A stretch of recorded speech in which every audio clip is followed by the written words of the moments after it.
Aujourd'hui, nous allons à la rencontre d'un bleu à la nuance particulièrement profonde. Le bleu indigo. Il pousse à plusieurs endroits du globe, habille des personnes du monde entier et possède une odeur unique. C'est très particulier, c'est presque indescriptible pour moi ce parfum. Mais comme tu le disais tout à l'heure, on reconnaît cette odeur. On passe à côté, on sait que c'est de l'indigo. À mon avis, il y a quelque chose d'un peu addictif dans ce parfum. Pour m'accompagner dans cette rencontre un peu intimidante, j'ai demandé à Karine Spinner de jouer les entremetteuses.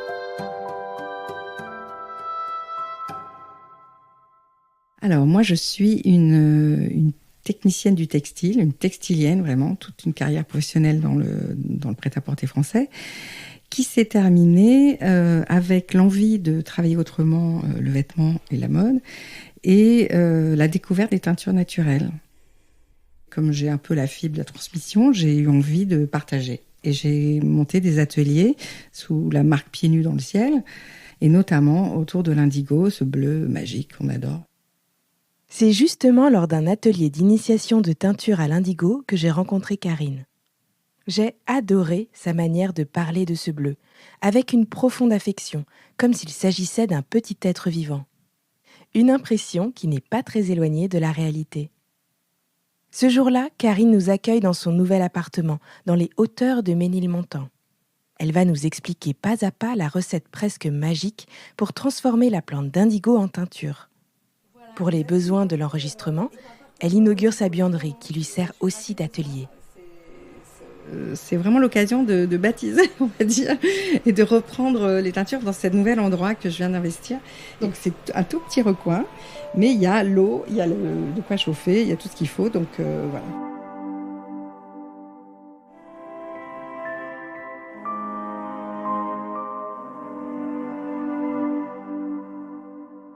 Alors le bleu indigo, des nuances, il y en a énormément. D'abord parce qu'il y a beaucoup de plantes différentes qui produisent de l'indigo et qui ne donnent pas exactement le même résultat. Et le bleu indigo, il a quelque chose, je dirais, à la fois vibrant, profond, presque fascinant quand il est très foncé, et vivant, parce qu'il évolue au fil du temps, au fil du porté, quand il s'agit de vêtements, ou au fil de son usage. Et c'est ça qui fait la beauté de la chose, c'est-à-dire qu'il vieillit en beauté, ce bleu. Alors là, avec toi, on va balayer un peu les différentes étapes qui sont nécessaires pour teindre un tissu à l'indigo. Tu vas nous expliquer tout ça en détail, mais il y a pas mal d'étapes qui sont assez importantes et qui dépendent pas forcément de nous, qui dépendent aussi de la plante elle-même, de l'indigo lui-même, qui fait un peu sa loi des fois, c'est ça ? C'est ça. Et puis, dans les teintures naturelles, il y a des critères que nous ne maîtrisons pas, qui peuvent être la température de l'air, la pression atmosphérique, la qualité d'un des ingrédients qu'on va rajouter pour démarrer la cuve. Et puis aussi, il faut savoir que c'est un pigment qu'on tire de plantes, et donc c'est vivant. Et selon une récolte ou une autre, on n'a pas le même résultat. Mais l'indigo, c'est quoi exactement ? C'est à la fois le nom de cette nuance de bleu sombre et intense, mais aussi le nom de la matière colorante, du pigment qui est extrait de différentes plantes. La plus connue, c'est l'indigotier, qui pousse en Inde, en Afrique et en Amérique. Il y a aussi la persicaire, ou renouée des teinturiers que l'on trouve en Chine et au Japon, les plantes à indigo en Asie du Sud, les plantes à bleu d'Amérique centrale. Et en Europe alors, il y a les guèdes et les pastels, des plantes qui possèdent également du pigment d'indigo, mais dont le pouvoir colorant est plus faible et qui donnent des résultats plus clairs, plus doux, bref, bleu pastel. L'indigo est donc présent dans le monde entier, dans différentes cultures d'Asie, d'Afrique, d'Amérique, avec des techniques d'extraction du pigment toutes légèrement différentes, mais qui toutes arrivent au même résultat, des tissus teints dans cette nuance incomparable. C'est ça qui est troublant avec l'indigo. C'est un savoir-faire universel et millénaire qui traverse les cultures et les siècles. Ce savoir-faire, il est transmis grâce à des teinturiers et teinturières comme Karine. Elle m'explique pas à pas comment passer du pigment à la teinture et comment monter une cuve, ce véritable chaudron magique où va se produire la réaction chimique. On construit une cuve avec différents ingrédients, évidemment de l'eau à la base. Et pour transformer ce pigment en colorant, l'indigo, il nécessite qu'on réduise l'oxygène qui est dans le bain. Cette réduction d'oxygène provoque des réactions chimiques qui transforment le pigment d'indigo en leuco-indigo, qui est le précurseur de l'indigo, qui va prendre une couleur jaune, qu'on va voir tout à l'heure dans le bain qu'on aura préparé, jaune transparent, parfois presque vert.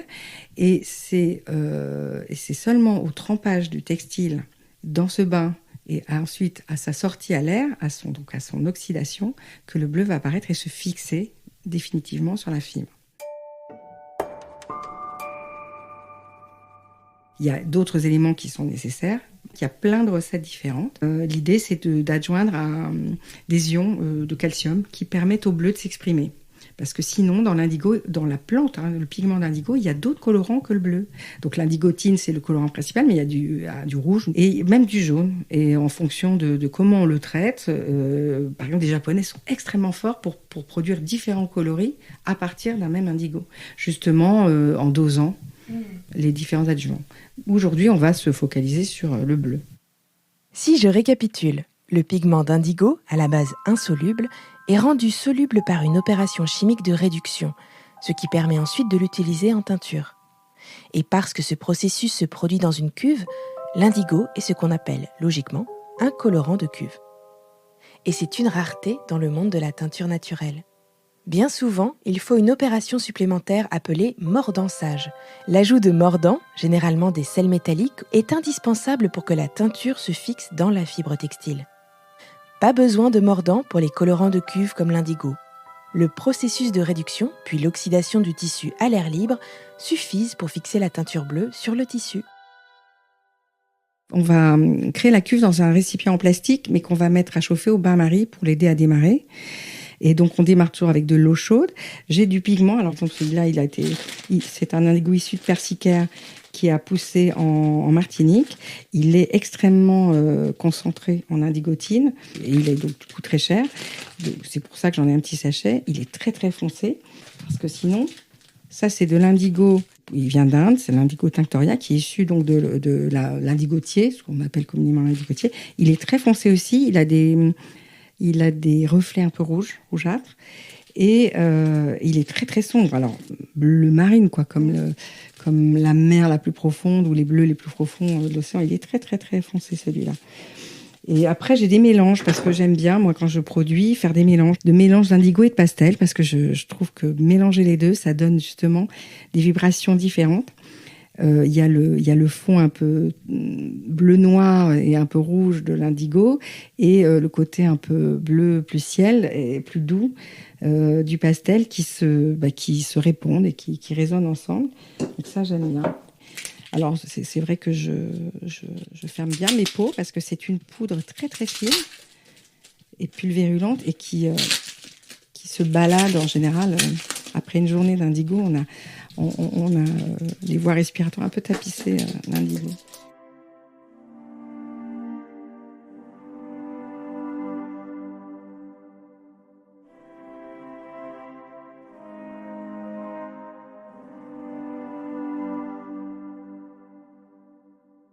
Ça, c'est mes différents pigments que je vais te montrer. J'en ai pas beaucoup, mais j'ai du fructose et qu'on va utiliser pour réduire. Les molécules vont bouffer l'oxygène de la cuve. Et j'ai des pots de chaux. Quand on l'ouvre, il faudra qu'on arrive à ouvrir le pot. Voilà. On a cette poudre blanche très très très fine. On en utilise un petit peu. Lui, il va servir à la fois à basifier le bain et à produire cet ion calcaire qui est nécessaire pour la révélation du bleu dans le bain.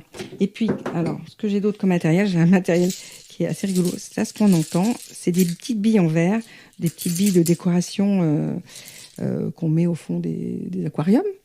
Et j'ai un petit pot... un shaker, voilà, exactement, mais assez hermétique. Et c'est très important, ça, parce que on va remuer tout à l'heure, ça fait beaucoup de bruit, mais c'est surtout si ça déborde, on s'en met partout. Donc, je mets mes billes au fond du shaker, parce que c'est là-dedans qu'on va mettre l'indigo. On va commencer par broyer un peu plus cette poudre de pigment qu'on a là, pour encore plus l'affiner et pour qu'il donne le maximum de ce qu'il peut produire.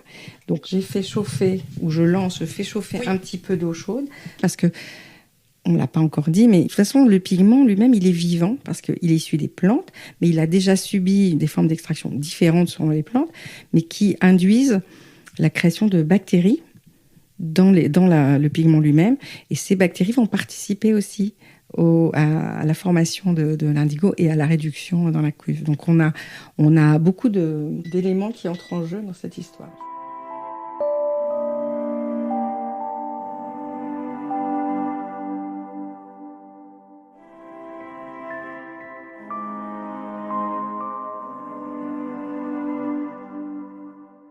Un autre élément entre en jeu dans cette histoire, c'est le choix des textiles que l'on va teindre. Karine Spinner est une fervente des teintures naturelles et pousse la logique jusqu'au bout en privilégiant des tissus issus de fibres textiles naturelles d'origine végétale ou animale. Ils ont été préalablement lavés pour leur enlever leurs éventuels apprêts et ils seront mouillés à nouveau avant d'être plongés dans la cuve. Cette eau, on va la faire chauffer au bain-marie pour la maintenir à une température d'environ 40 degrés, 50 degrés. Alors, maintenant, on passe aux choses sérieuses parce qu'on va devoir mesurer précisément ce qu'on va utiliser comme indigo. Alors déjà,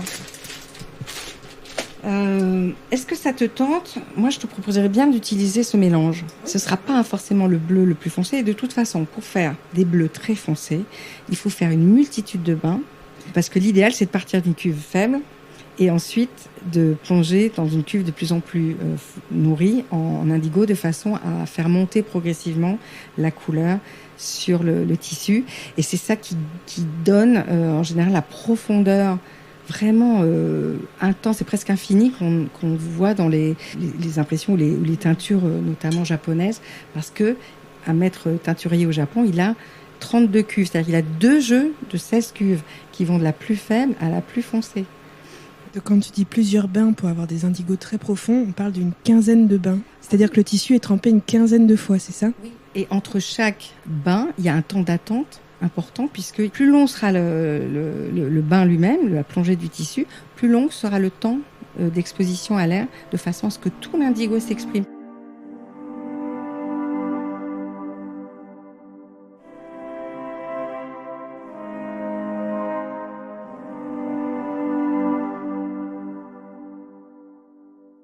Moi, j'avais envie de te proposer ce mélange indigo-pastel parce que je trouve que c'est intéressant les effets que ça donne. J'en ai pas mal, donc on doit pouvoir faire ce qu'on veut. Donc il faut qu'on calcule maintenant combien il nous faut, si on a les litres. Je referme ce pot qui est là. Pour pas mettre de l'indigo partout. Oui, voilà. Alors, si on a 6 x 8, 48. J'ai fait L. Oh. Quand même.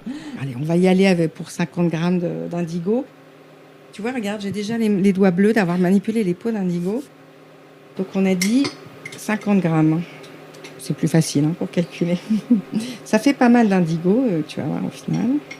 Là, on est à 15. Je rajoute une cuillère. 40. Ah, on a mis un peu trop. Allez, 51, on va dire banco. On y est. Et là, je vais simplement rajouter de l'eau très chaude et je vais checker. Donc là, je verse très doucement pour pas que l'indigo pulvérulant s'envole. Je le referme. On ferme bien. Oui, alors là, parce que tu vois, comme c'est fraîchement peint, j'ai pas très envie de repeindre mes murs. Alors, il faut que je trouve le bon. C'est très très chaud, faut pas me brûler. Voilà, c'est parti.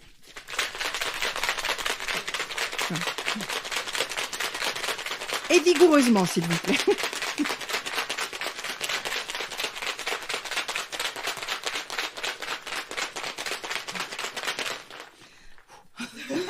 Magie du jeu.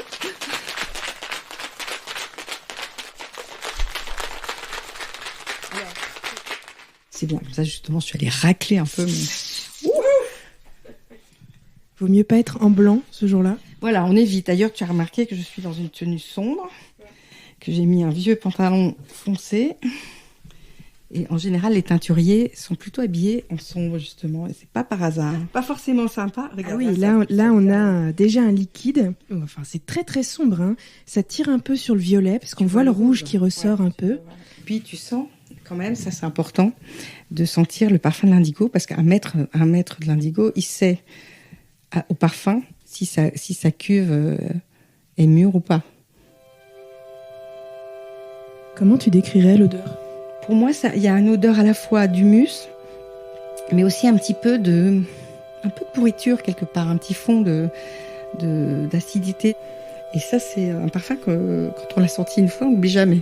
C'est assez curieux. Et en fait, c'est important de le sentir avant parce que tu verras que tu sentiras que ta cuve, une fois active, n'a plus du tout ce même parfum. Et c'est vrai que là, c'est pas forcément agréable. Ça a presque une odeur d'engrais. Tu vois ? Ou de feuilles mortes dans la forêt après la pluie. Oui, mais même un peu plus acide que ça, un peu plus, ça attaque un peu le nez. Donc là, a priori, on est pas mal. Voilà, je verse dans la cuve le résultat de mon shaker, mais tu vois, il y a encore beaucoup de mousse qui se retrouve dans ma petite passoire. Allez, on va se retourner vers notre balance de cuisine qui est très capricieuse aujourd'hui, je ne sais pas pourquoi. Pour monter notre cuve, il faut 3 fois plus de fructose que d'indigo. Cette fois, la multiplication est à ma portée. On y est presque, 130, hop, et... Pour 50 g d'indigo, car il mesure 150 g de fructose. En même temps, on n'est jamais, avec cette recette de cuve naturelle, on n'est pas au gramme près. Hein. Alors ça, c'est la cuve, ce qu'on est en train de faire, cette recette, c'est une recette assez magique, parce qu'elle est hyper simple, c'est la cuve 1, 2, 3. C'est une recette magique qui a été mise au point par Michel Garcia, qui est, on va dire, le pape des teintures naturelles en France. Et en étudiant les anciennes recettes, il a retrouvé le processus chimique nécessaire.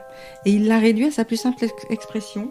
L'indigo, l'eau, le réducteur et le basifiant et avec l'ion calcaire.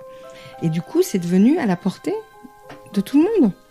Parce que voilà, si tu as ces 3 ingrédients, tu peux faire une cuve. Après, il faut peut-être un tout petit peu de pratique, mais c'est beaucoup plus facile de monter une cuve que de la garder en vivante. Voilà.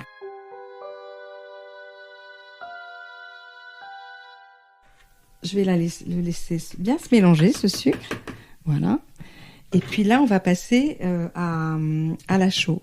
Et là, on a dit 2 fois, donc on mettra maximum 100 grammes de chaux. Mais c'est rare qu'on mette complètement les 100 grammes. Ça, c'est quelque chose qu'on juge à force de le faire. Souvent, on arrive à faire démarrer et bien s'activer une cuve avec un peu moins de chaux, et c'est aussi bien. Donc là, je suis à 65 grammes. Ça fait beaucoup, hein, en fait, en volume, hein, puisque c'est très, très léger, la chaux. Voilà. Hop, je suis à 100 grammes, ce qui, moi, me paraît beaucoup pour cette cuve.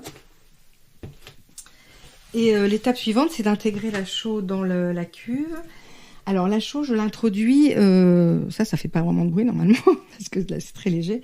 Je l'introduis progressivement et en remuant progressivement. Donc je vais essayer, parce que si je la fais rentrer en gros paquet, ça va faire comme en cuisine avec la farine, ça fait des grenouilles. Mais alors c'est ça qui est intéressant, toi tu dois le voir, quand on introduit la chaux sur une cuve comme ça, à ce stade, en fait, on dirait qu'elle est mangée par la cuve. Exactement, par le bain, complètement. Ouais. Donc là, voilà, le petit voile de chaux qui était à la surface est en train de se réduire comme un iceberg qui fond. Il est en train de bleuir puisqu'il récupère l'indigo. Donc, on voit, hein, tu vois, les petits morceaux de chaux, c'est très joli à voir. Je trouve, c'est un petit côté dentelle. Donc là, on a plein de petits archipels de chaux qui surnagent, mais qui sont en train de disparaître, un peu comme des glaciers qui fondent. Tu vois, alors là, c'est vraiment un peu ça, hein. Comme une banquise qui est en train de... Elle a les crocs, là, ta cuve. Hein. Ben, on lui a mis sa dose d'indigo quand même, donc faut pas lui en raconter, là. Une fois que j'ai quasi mon tour, là, je vais pouvoir commencer à tourner ma cuve.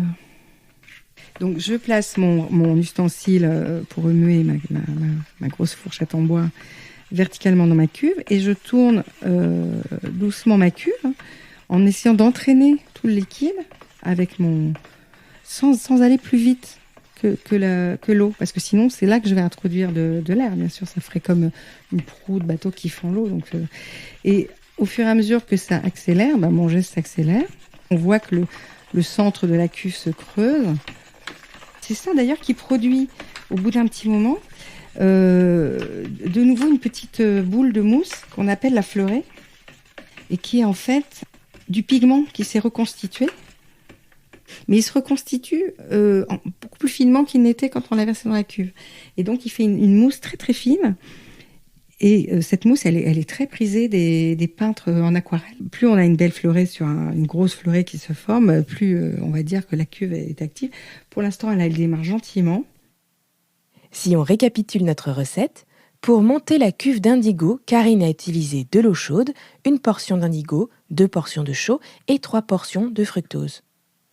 La chaux, elle va l'intégrer petit à petit, en 3 fois, en laissant au liquide le temps de la manger, de plus en plus lentement à mesure que la cuve commence à se saturer, comme un petit être qui atteint doucement la satiété.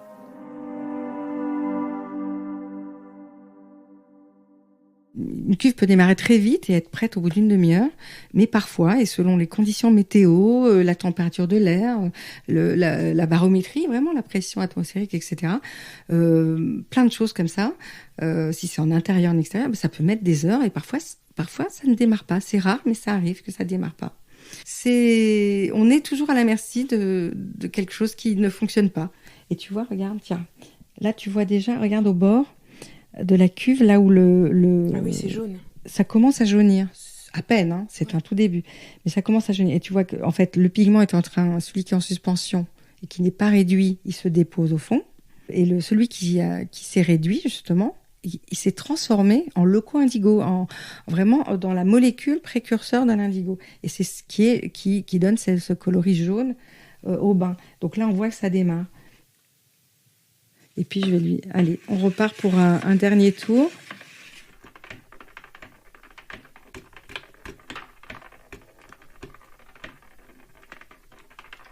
Voilà, là on a une belle vitesse et un joli vortex. Voilà, j'enlève toujours l'ustensile verticalement, hein, tu as vu. Et ça continue à tourner. Il y a une belle fleurée qui fait un peu comme des œufs en neige, hein, mais sauf que c'est bleu très foncé. Et puis on va la laisser se reposer. Et alors, on va la laisser comme ça ouverte parce qu'une cuve déteste les changements de pression. Et mettre un couvercle sur une cuve, ça change la pression. Ça paraît fou, hein, mais c'est vrai. Ça joue dessus. Donc, elle a son petit caractère quand même. Elle a son petit caractère, voilà. Et pour l'instant, on la laisse se reposer et s'activer tranquille.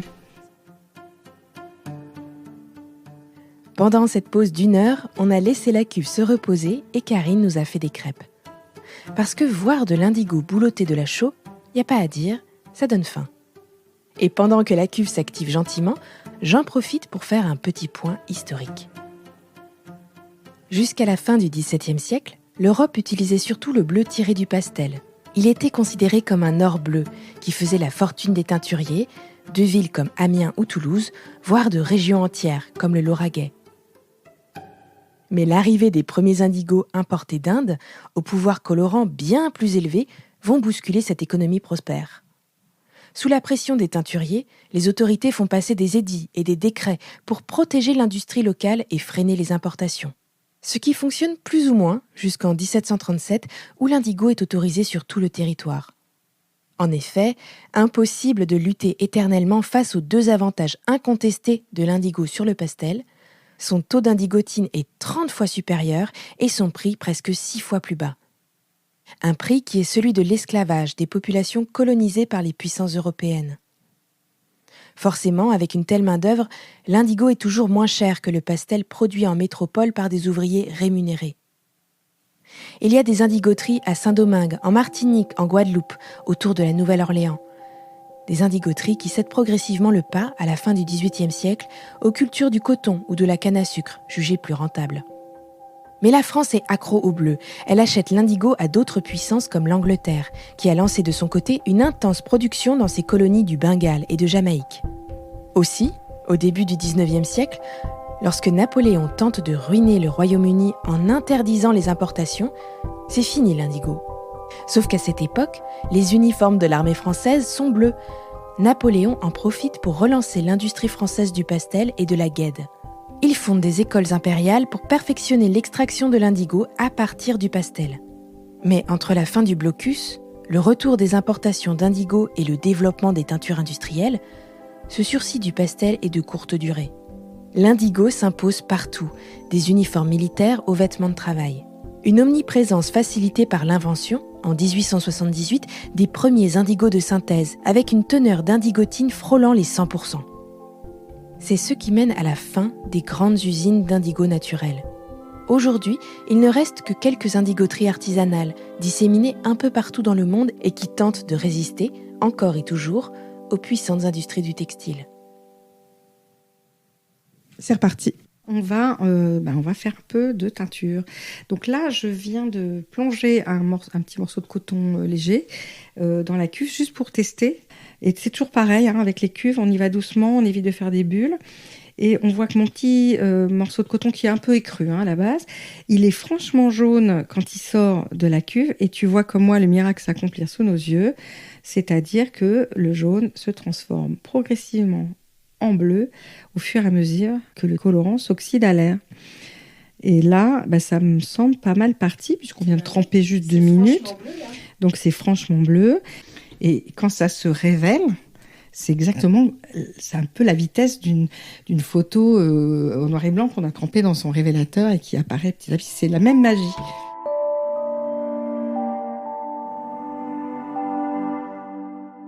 Ah mais ça fait 10 ans que je pratique et c'est toujours si magique et je crois que ça le sera toujours.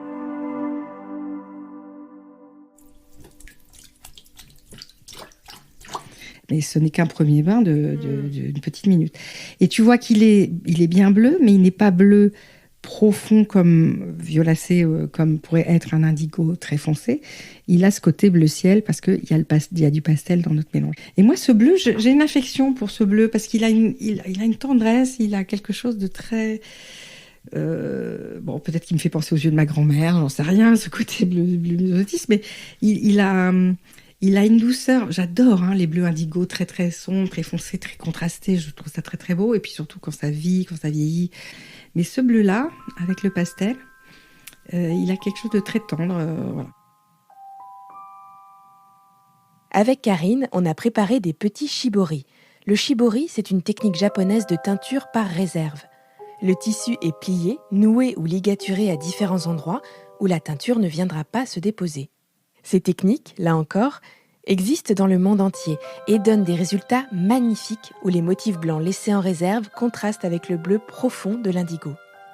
Pour l'occasion, j'ai apporté un petit mouchoir en coton brodé qui a appartenu à ma grand-mère et j'ai créé un petit shibori pendant notre pause déjeuner.